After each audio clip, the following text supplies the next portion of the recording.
Give you my heart.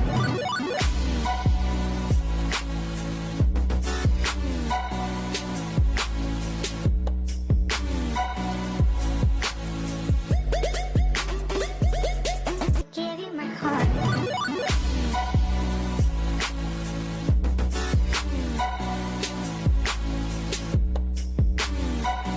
Ganesh Chaturthi आने वाली है तो आज हम बनाएंगे गणपति बप्पा के प्रिय मोदक। इसलिए आज मैं आपसे शेयर करने जा रही हूँ एक नए तरीके से बने नारियल के मोदक, जिसका फ्लेवर भी डिफरेंट आएगा और ना ही इसे बनाने के लिए हमें मावे या घी की ज़रूरत पड़ेगी, ना ही अलग से चाशनी वगैरह बनाने का झंझट होगा। तो चलिए बनाते हैं नारियल के ये बहुत ही प्यारे मोदक। हेलो फ्रेंड्स, मैं हूँ निर्मला। मेरे चैनल पर आपका बहुत बहुत स्वागत है।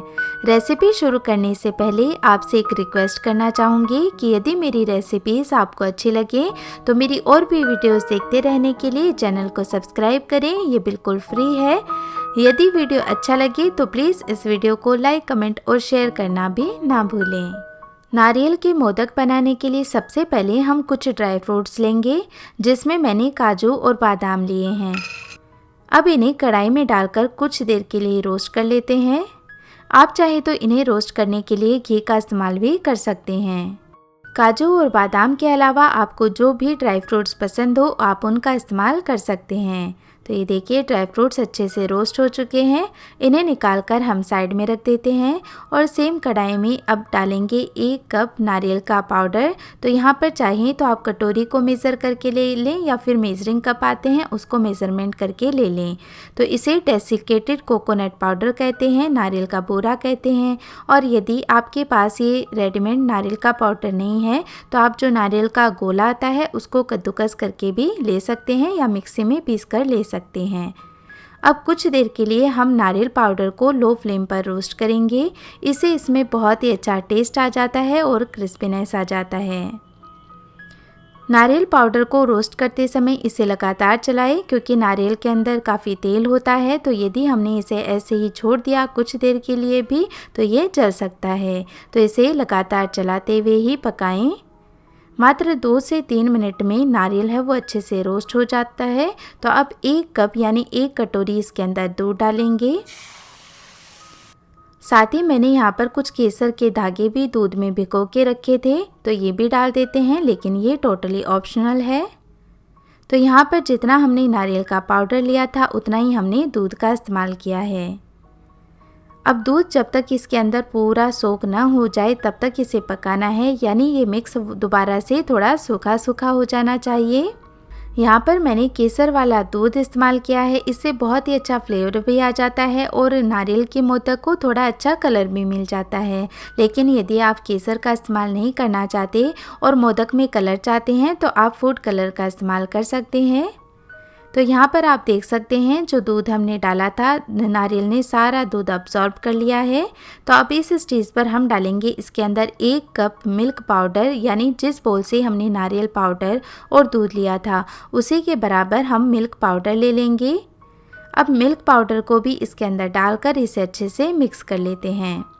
यदि आप इसमें मिल्क पाउडर नहीं डालना चाहते हैं तो अच्छे टेस्ट के लिए आप इसमें ड्राई फ्रूट्स का पाउडर डाल सकते हैं, या फिर आपके पास मावा या खोया अवेलेबल हो तो आप उसका इस्तेमाल भी कर सकते हैं, या फिर दूध की मलाई का इस्तेमाल भी किया जा सकता है। तो इससे क्या होता है कि टेस्ट थोड़ा बढ़कर आएगा, वरना तो सिर्फ दूध और नारियल को मिक्स करके भी ये मोदक बनाए जा सकते हैं। लेकिन मिल्क पाउडर डालने से टेस्ट भी बढ़िया हो जाता है और इसका टेक्सचर भी बहुत बढ़िया हो जाता है।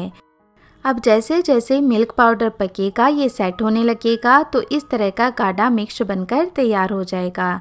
तो इसे हमने अच्छे से पका लिया है, इसे बिल्कुल भी लूज़ नहीं छोड़ना है। अब गैस का फ्लेम ऑफ कर देंगे और इस मिक्स को एक बाउल के अंदर ट्रांसफ़र कर लेते हैं और इसे अच्छे से ठंडा होने देंगे। जब तक मिक्स ठंडा हो रहा है ड्राई फ्रूट्स को भी चॉप कर लेते हैं। तो यहाँ पर काजू और बादाम को हमने इस तरह रफली चॉप कर लिया है और अब इसमें हम डालेंगे पीनट बटर। तो यहाँ पर हम मोदक की स्टफिंग तैयार कर रहे हैं, तो इसके लिए मैं डिफरेंट फ्लेवर ला रही हूँ पीनट बटर से। तो मैं यहाँ इस्तेमाल कर रही हूँ दिसानो का पीनट बटर। और यदि आप पीनट बटर का इस्तेमाल नहीं करना चाहते हैं तो इसके अंदर गुलकंद का इस्तेमाल भी कर सकते हैं।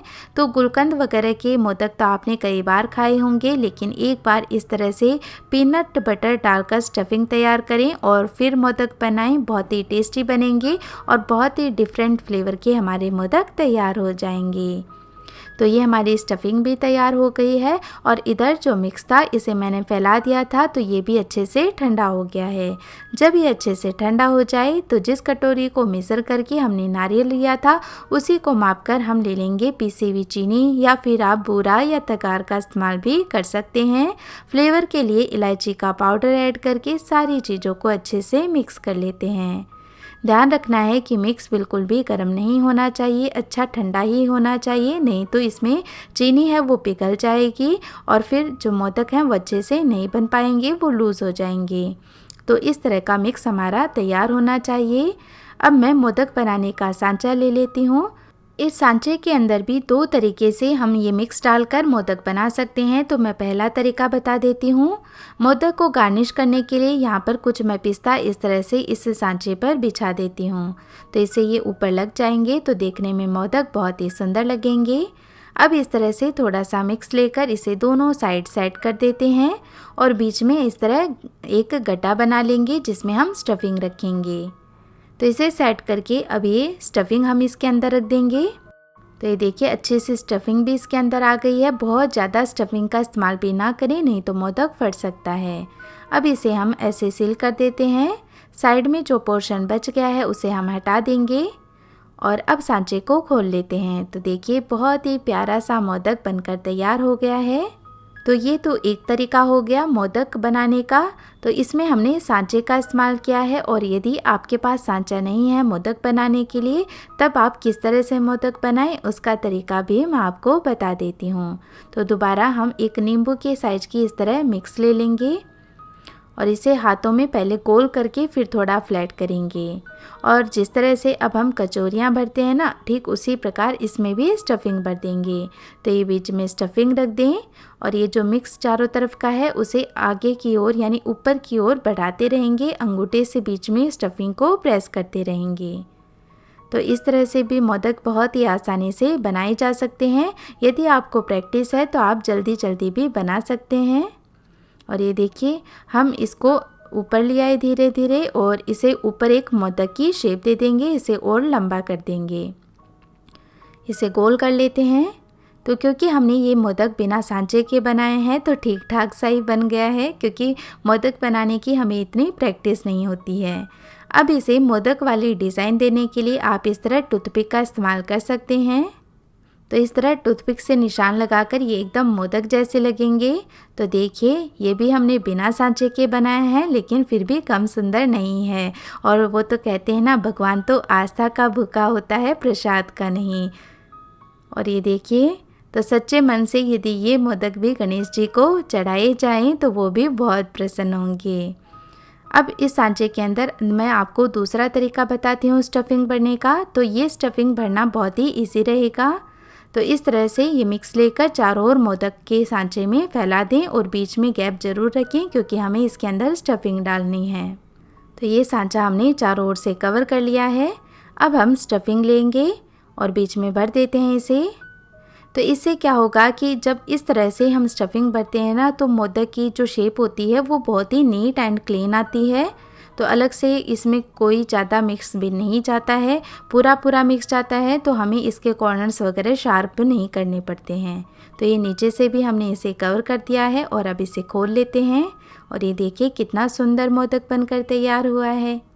अब ये मोदक देखने में ऐसे भी बहुत सुंदर लग रहा है। चाहें तो आप गार्निश कर सकते हैं, लेकिन जब इस तरीके से हम स्टफिंग भरते हैं तो हम पिस्ता पहले नहीं लगा सकते हैं। तो हम क्या करते हैं, पिस्ता इसके ऊपर लगा लेते हैं। तो ये देखिए इस तरह से भी पिस्ता लगाकर इन्हें सुंदर बनाया जा सकता है। तो आप चाहें तो कोई भी कलर इन पर लगा सकते हैं, ड्राई फ्रूट्स लगा सकते हैं, या पिस्ता का पाउडर बनाकर भी इन्हें गार्निश कर सकते हैं, या ऊपर से नारियल पाउडर भी स्प्रिंकल कर सकते हैं। तो इसी तरीके से मैंने सारे मोदक बनाकर तैयार कर लिए हैं और ये देखिए हमारे मोदक कितने प्यारे कितने सुंदर सुंदर बने हैं। देखकर ऐसा लग रहा है जैसे कि हमने ये मोदक मावे से बनाए हैं, लेकिन ये हैं नारियल के मोदक। तो इन्हें देखकर तो ये लग ही नहीं रहे कि इसे नारियल से हमने बनाया है, तो इसे तो जब खाएंगे तभी पता चल पाएगा। तो नारियल के मोदक भी खाने में बहुत ही अच्छे लगते हैं और जो स्टफिंग हमने भरी है वो बहुत ही डिफरेंट और अलग फ्लेवर की है, तो आपको ये फ्लेवर ज़रूर पसंद आएगा। तो आप इस तरीके से एक बार ये नारियल के मोदक ज़रूर बनाएं। मुझे उम्मीद है आपको ये रेसिपी बहुत पसंद आएगी। तो यदि आज का ये वीडियो आपको अच्छा लगे तो प्लीज़ इस वीडियो को लाइक करें, अपने परिवार और दोस्तों के साथ शेयर ज़रूर करें। मेरी ऐसी और भी वीडियोस देखते रहने के लिए चैनल को सब्सक्राइब करना भी ना भूलें। अपना कीमती समय देने के लिए आपका बहुत बहुत धन्यवाद।